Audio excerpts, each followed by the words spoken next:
రేపు ముఖ్యమంత్రి చంద్రబాబు నాయుడు ముమ్మిడివరం మండలం చేయేరు వస్తున్న సందర్భంగా మాలలంతా నిరసన తెలియజేయాలని వైఎస్ఆర్ కాంగ్రెస్ పార్టీ జిల్లా నాయకురాలు కాశీ మునికుమారి పిలుపునిచ్చారు. ఎస్సీ వర్గీకరణ ద్వారా మాలలకు తీరని అన్యాయం జరిగిందని మునికుమారి ఆరోపించారు. ఎస్సీల వర్గీకరణపై పునర్సమీక్ష జరపాలని ఆమె ప్రభుత్వాన్ని డిమాండ్ చేశారు. అందరికీ నమస్కారం. నా పేరు కాశీ మునికుమారి. డాక్టర్ బిఆర్ అంబేద్కర్ కోనసీమ జిల్లా ముమ్మిడివరం నియోజకవర్గం మాది.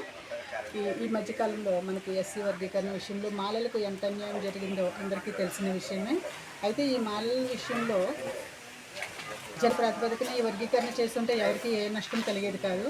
కానీ ఈ వర్గీకరణ జనాభా లెక్కల ప్రాతిపదికన చేయకపోవడం వలన మాలలందరికీ కూడా అన్యాయం జరుగుతుంది. కాబట్టి రేపొద్దున చంద్రబాబు నాయుడు గారు ముమ్మిడివరం వస్తున్నారు. సో మన మాలలందరూ కలిసి ఈ విషయం మీద ఆయనకు ఒకసారి తెలిపే విధంగా నిరసన వ్యక్తం చేయడం అనేది చేయాలని అనుకుంటున్నాము. కాబట్టి మాలలందరూ కూడా ఈ కార్యక్రమంలో పాల్గొని ఆయనకి ఈ విషయం మీద ఒకసారి చెప్పే విధంగా ప్రయత్నం చేద్దాము. లేదంటే మన నిరసన వ్యక్తం చేసి మాలలకు అన్యాయం జరుగుతుంది కాబట్టి మీరు ఈ విషయం మీద మరొకసారి పునరాలోచించుకొని నిర్ణయం తీసుకుంటే మంచిదనే విధంగా మేమందరం కూడా కోరుకుంటున్నామని చెప్పేసి మనందరం కూడా ఈ కార్యక్రమాన్ని సక్సెస్ చేయాలని చెప్పి మీ అందరినీ కోరుకుంటూ రేపొద్దున మీ అందరూ కూడా ఈ కార్యక్రమంలో పాల్గొనాలని చెప్పేసి కోరుకుంటున్నాను. Thank you.